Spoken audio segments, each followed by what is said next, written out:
Este encuentro corresponde a la asignatura de Diseño de Instalaciones 2 del periodo lectivo 2020.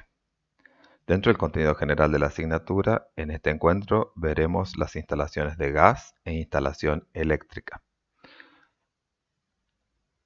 El desarrollo de este encuentro será el siguiente. En primer lugar, veremos las instalaciones de gas, veremos los aspectos relacionados con la distribución, las conexiones en edificios, los medidores, las ventilaciones, la relación que tienen con otras instalaciones y trataremos de verlo aplicado en un ejemplo de los edificios que ya hemos tratado en encuentros anteriores. A continuación veremos la instalación de electricidad, abordando los temas de alimentación eléctrica a grandes consumidores, elementos de seguridad, la simbología que se utiliza para el trazado de las mismas y la aplicación a un ejemplo concreto. Comencemos por la distribución en el tema de instalación de gas. En primer lugar diremos que la distribución del gas natural se obtiene de yacimientos subterráneos, sean de gas o de petróleo, y una vez tratado, se envían por gasoductos a los centros de consumo. El gasoducto es un caño de acero de 60 centímetros de diámetro y cuya presión de transporte es 50 kilogramos por centímetro cuadrado. En el mapa de la Argentina vemos la red de gasoductos del norte, nordeste y sur que proveen a la mayoría de las provincias de la República Argentina. Las redes de distribución son circuitos que corren en nuestra ciudad por las veredas y arrancan desde el gasoducto previo paso por una cámara de regulación en 2 o 3 etapas, rebajando la presión de transporte hasta 2 kilos por centímetro cuadrado, que sería el gas a media presión. Esta es la manera en la que se distribuye actualmente el gas en nuestras ciudades, es decir, va por vereda y se distribuye a media presión. Continuando con el desarrollo de este tema, veremos, una vez que llegamos de la distribución general a los edificios, cómo nos conectamos a la red urbana. Entonces, normalmente, la red de distribución se realiza a media presión, como dijimos, pero dentro de los edificios la distribución del gas se realiza a baja presión, es decir, tiene que haber un cambio de presión entre la distribución urbana y el uso dentro del edificio. Para ello, necesitamos ubicar una válvula reguladora de presión o una subestación reductora de presión a nivel de línea municipal. En los edificios con múltiples medidores, que es el caso que nosotros tratamos generalmente en nuestra asignatura, veremos que debemos destinar un espacio para estos medidores y también para la válvula reguladora de presión. Vemos en este caso el ingreso a un edificio como tenemos nominada en las puertas la instalación de gas, y acá se encuentran las válvulas reguladoras de presión, que son esta especie de platos circulares, y luego de ahí pasa, cambiando ya de diámetro las cañerías, a la media presión. Una vez que estamos dentro del edificio, obviamente un tema importante es la medición del consumo del servicio de distribución de gas. Y entonces los medidores regulan y registran ese volumen de gas consumido, es decir, por metros cuadrados de gas, según la determinada edificación de la que estemos tratando. ¿Cuántos medidores hace falta colocar? Para decidirlo nos tenemos que preguntar quién va a pagar el servicio, porque en definitiva la medición está vinculada directamente a la facturación del servicio. Es decir, si lo paga un solo usuario, bastará colocar un medidor. Si lo pagan varios usuarios, deberá colocarse un medidor por cada uno de ellos.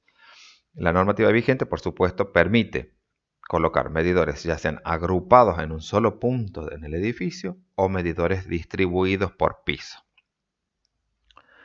Si se trata de colocar un medidor, ¿sí?, el regulador y el medidor de consumo estarán dentro del mismo gabinete sobre línea municipal, que es lo que ocurre habitualmente en viviendas unifamiliares, por ejemplo, o en edificios de mayor consumo que tengan un consumo que se paga por todo el consorcio, por ejemplo, ¿sí?, como hay algunos edificios actualmente en la ciudad de San Miguel de Tucumán, que proveen el servicio de gas incluido dentro de las expensas de las unidades locativas. Y entonces, esto que mostramos acá sería la morfología de una válvula reguladora de presión que se ubica dentro de un gabinete a nivel de línea municipal. En el segundo caso, si lo pagan entre varios usuarios, podemos disponer de medidores agrupados, es decir, disponer un espacio en un solo punto del edificio para agrupar todos los medidores que van a regular y registrar el consumo dentro de ese edificio. El regulador va a estar sobre línea municipal, dijimos, ¿sí? Y los medidores van a estar agrupados en un solo gabinete. Es decir, puede haber una distancia entre la válvula reguladora de presión que baja de media presión a baja presión, pero debe estar esta sobre línea municipal, y los medidores agrupados pueden estar ya en una instancia más interna del edificio de que estemos tratando. Y luego de ahí salen una cantidad de caños, uno por cada unidad locativa que se registra en los medidores, hasta las unidades propiamente dichas. Por lo tanto, la estructura de estos medidores agrupados será la siguiente, y las previsiones que hay que tomar son las que nos interesan desde el punto de vista arquitectónico. Es decir, este gabinete tendrá que estar en dimensiones, si está cerrado con un muro perimetral, va a tener que tener por lo menos 1 metro delante del mismo, es decir, que una persona puede ingresar y tomar la lectura, ¿no es cierto?, con mínimo espacio para realizar esta tarea. Luego, en cuanto a la distribución dentro del gabinete, tendría que ser separarse las barras, que son estos elementos horizontales que señalo acá, desde la cual se conecta cada uno de los medidores, que tendrán que tener por lo menos 55 centímetros de separación entre sí. La primera toma para colocar el primer medidor tendrá que estar de 7 a 10 centímetros de la barra de ingreso. Luego, lo que tenemos que tener en cuenta es que el máximo de agrupamiento es de hasta 4 medidores en altura, puesto que tenemos que pensar que todavía se realiza la medición con personal que tiene que realizar esa lectura, es decir, no hay una telemedición aún en nuestro sistema y por lo tanto no podemos poner más de 4 en altura porque ya sería difícil la lectura de la última fila. Por otro lado, hay que prever las ventilaciones en la puerta y en el interior tener algún otro elemento por donde pueda salir, es decir, que el gas que pueda haber en una pequeña pérdida que ocurre en este lugar tenga como ventilarse, y también tener la precaución de que la iluminación esté toda la instalación por fuera del mismo y con vidrio de seguridad hacia adentro, es decir, aislada del ámbito de este gabinete. Acá les mostraba, por ejemplo, una forma de iluminación de seguridad, es decir, un artefacto de iluminación blindado, ¿sí? Y el dispositivo de encendido en el exterior. La puerta de seguridad que hemos dicho que debe tener la advertencia de que es una instalación de riesgo, y las superficies de ventilación en la misma puerta. Pues acá vemos en otra foto el ingreso de la barra de distribución y cómo van colgando de cada una de esas barras los distintos medidores. Luego, los conductos portadores de esas cañerías de gas, que van a salir uno por cada unidad locativa, como dijimos, es decir, uno desde cada medidor, deberán ubicarse en algún punto del edificio que sea accesible. Es decir, tenemos que pensar que alguien de la empresa distribuidora tiene que poder leer esos medidores, y luego los conductos que van a distribuir deben ser fácilmente accesibles desde un espacio común. Es decir, no pueden ir por dentro de los departamentos, sino que tienen que estar en un espacio común y con tapas de acceso al mismo. A partir de ahí se realizará ya la distribución y en cada piso se irán derivando a cada una de las unidades las cañerías. Si tenemos esta situación de medidores en un gabinete agrupado en planta baja, como dijimos, vamos a tener un caño por cada uno de ellos. Y esta es la previsión que debemos hacer, es decir, va a salir cada uno de estos caños y va a tener que hacer un recorrido en horizontal para luego introducirse en alguno de los conductos que lo va a llevar a los pisos altos. Es por eso que es muy importante tener en cuenta la cantidad de unidades locativas a las que se sirve con este servicio de gas, puesto que tendremos que disponer del espacio. A veces no puede que los diámetros no sean importantes, pero en la longitud que va adquiriendo se va haciendo importante la previsión del espacio por el cual van a circular estas cañerías. Bien, en el segundo caso de los medidores, dijimos que podíamos colocar los medidores por piso. Es decir, vamos a poner desde la red el regulador de presión sobre línea municipal y luego continuaremos con una cañería maestra, la llamaremos en todo caso dentro del edificio, que es la que va distribuyendo piso por piso.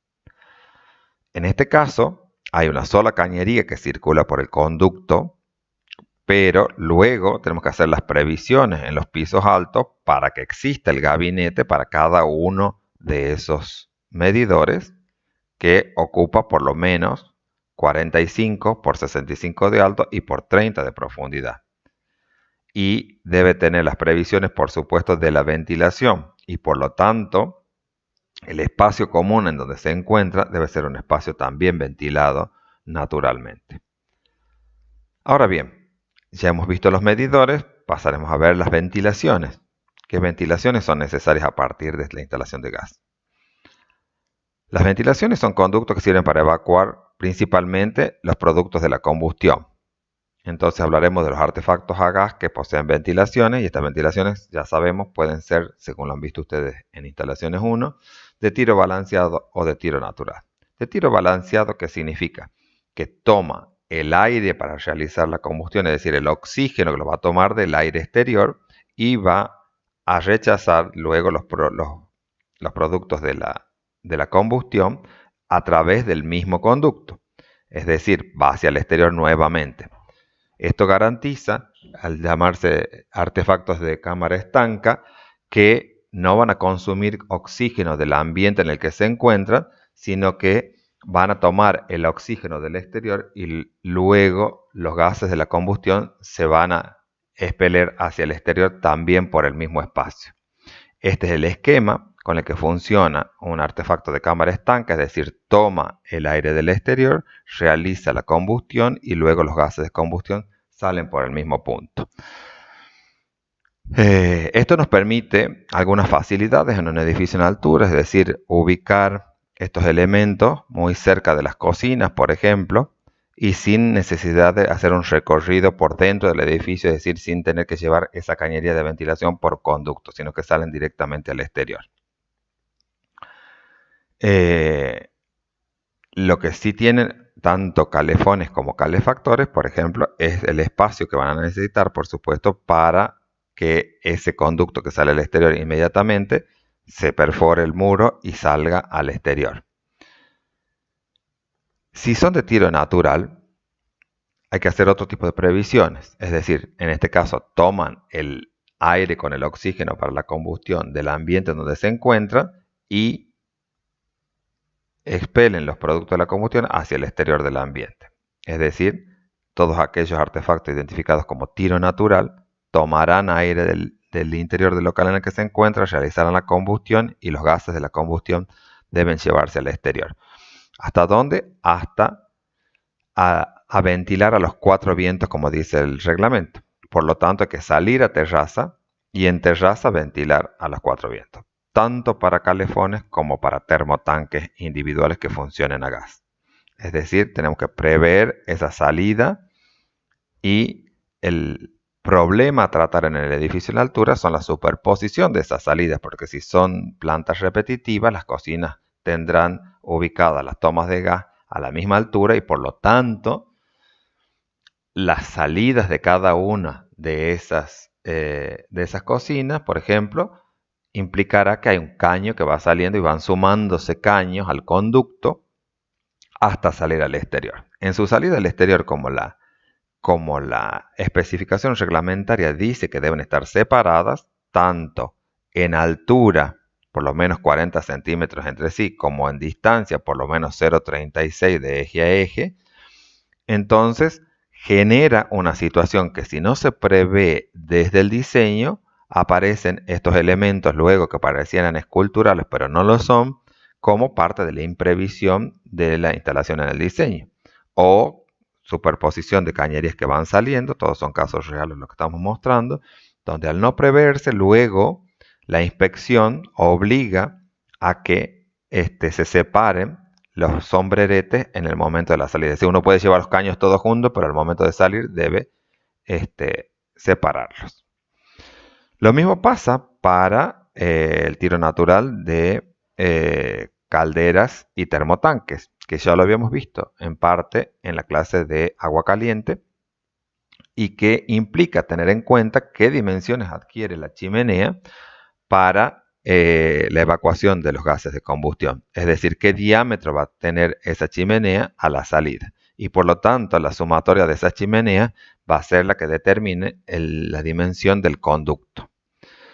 Ahora bien, veamos acá algunos ejemplos de ventilaciones que no han sido contempladas y que luego interfieren en la fachada del edificio diseñado originalmente, o en que si hay un local en planta baja que necesita la ventilación y hay un edificio adyacente, esa ventilación a veces tiene que recorrer todo el trayecto hasta la terraza para poder ser efectiva en cuanto a la ventilación de los gases de combustión.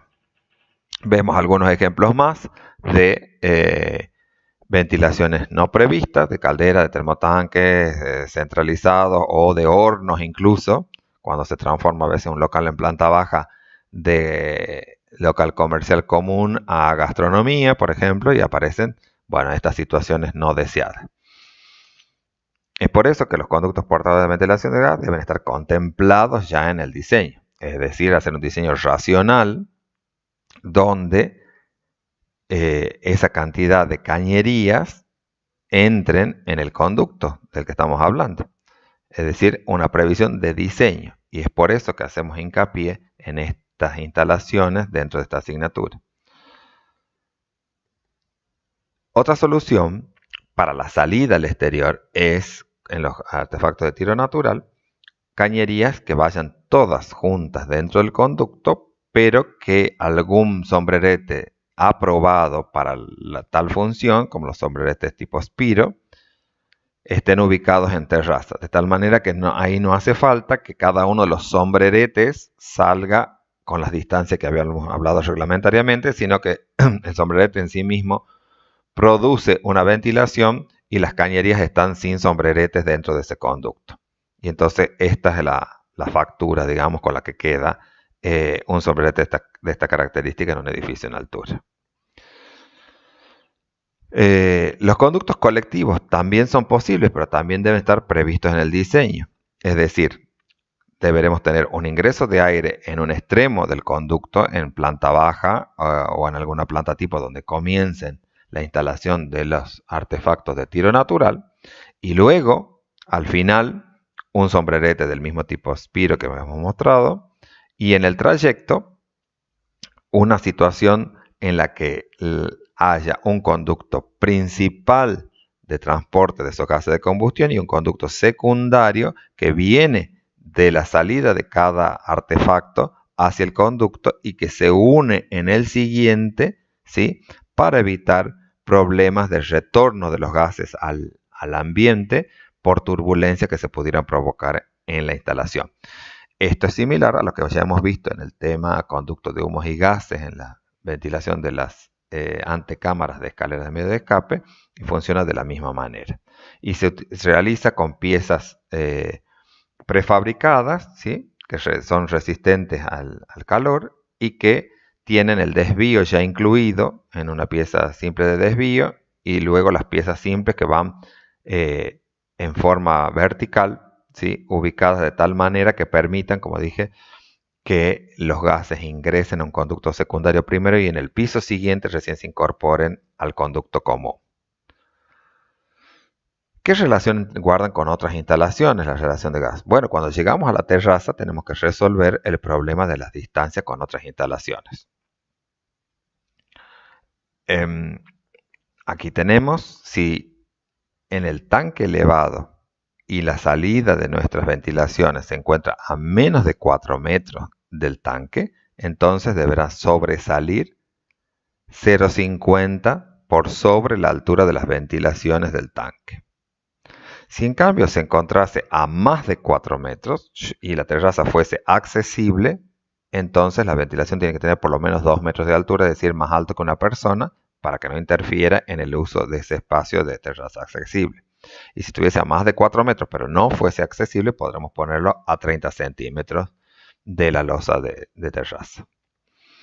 En el ejemplo que habíamos estado viendo anteriormente, ¿sí?, de oficinas que en planta baja tenían un bar, etcétera, etcétera, vemos las válvulas, ¿sí?, que transforman media presión en baja presión sobre línea de vereda, luego el espacio destinado al gabinete de medidores y luego también el tema de la calefacción centralizada, ¿sí?, provista por el mismo, es decir, el termotanque que sirve a ese edificio y cuya ventilación debe preverse en conducto exclusivo. Como ya sabemos, es decir, todas las ventilaciones de gases de combustión deben ir en conductos exclusivos. Vamos a pasar a la instalación de electricidad. Primero hablaremos de alimentación eléctrica a grandes consumidores, es decir, primero en los pasos a seguir ubicaremos las bocas que queremos servir en nuestra unidad locativa. Luego el trazado de las cañerías, ¿sí?, que unen a las mismas y que la conectan con la red de distribución.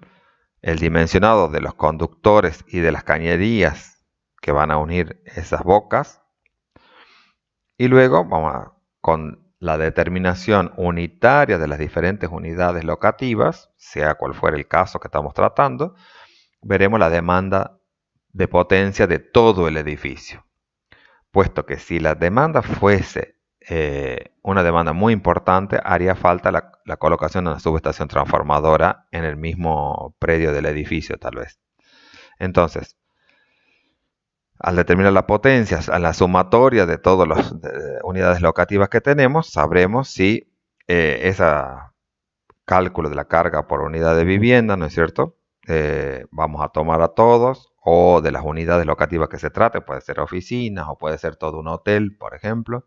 Entonces, en los edificios cuya potencia efectiva sea mayor a 100 kVA, deben ser alimentados ya por media tensión.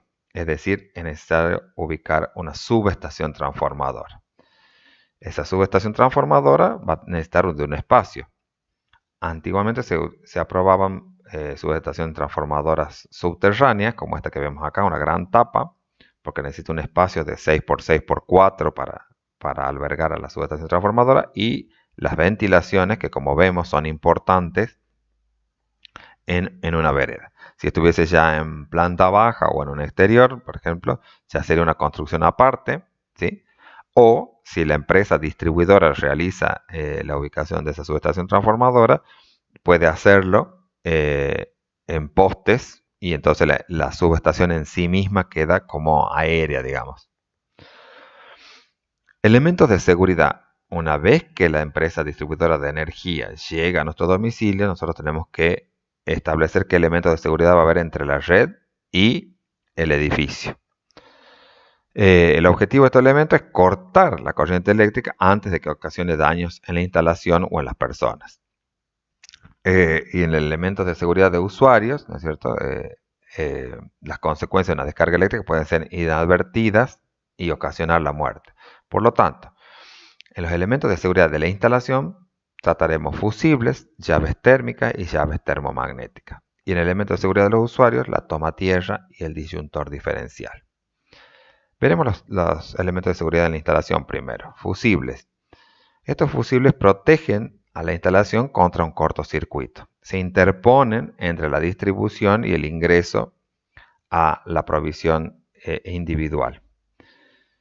Las llaves térmicas protegen a la instalación contra sobreintensidades, es decir, están provistas de un elemento metálico o bimetálico que tiene dos materiales diferentes, uno de bajo coeficiente de dilatación y uno de alto coeficiente de dilatación. Por lo tanto, en el momento en el que se produce una diferencia, esto se abre y abre el circuito y por lo tanto corta la corriente que está pasando.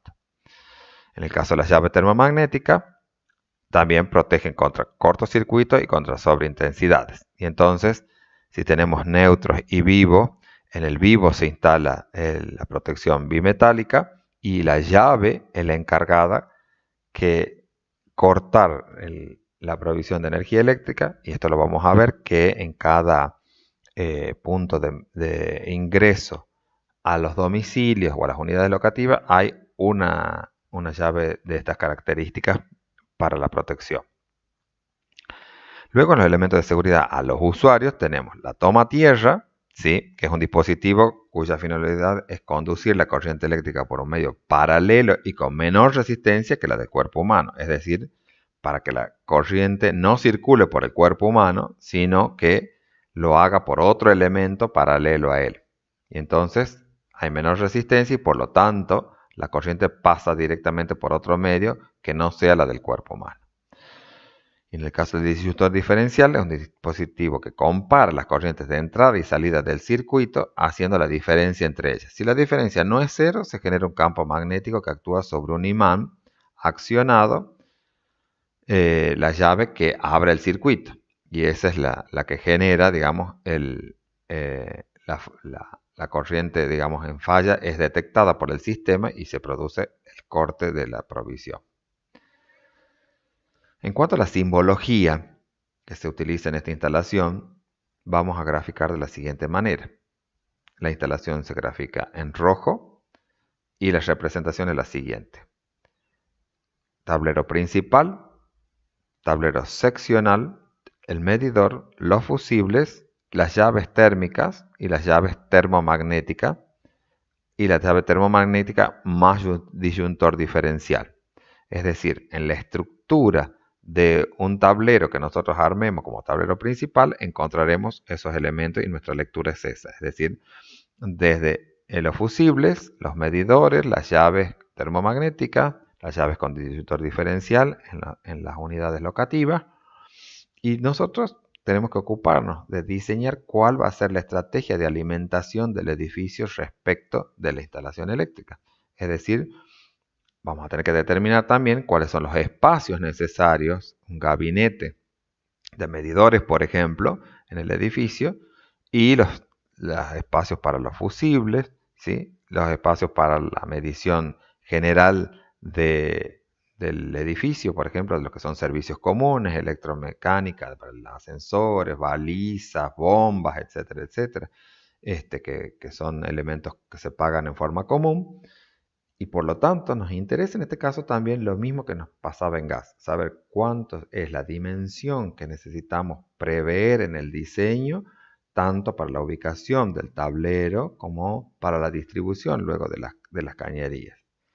Entonces vamos a ver en el mismo ejemplo que habíamos visto antes, ¿sí? La ubicación del tablero principal, ¿sí? Donde está la organización de todo el edificio, donde se puede manejar y por lo tanto debe ser accesible fácilmente, porque también se trata de una lectura de mediciones acá, y de la administración en caso de necesidad para reparaciones.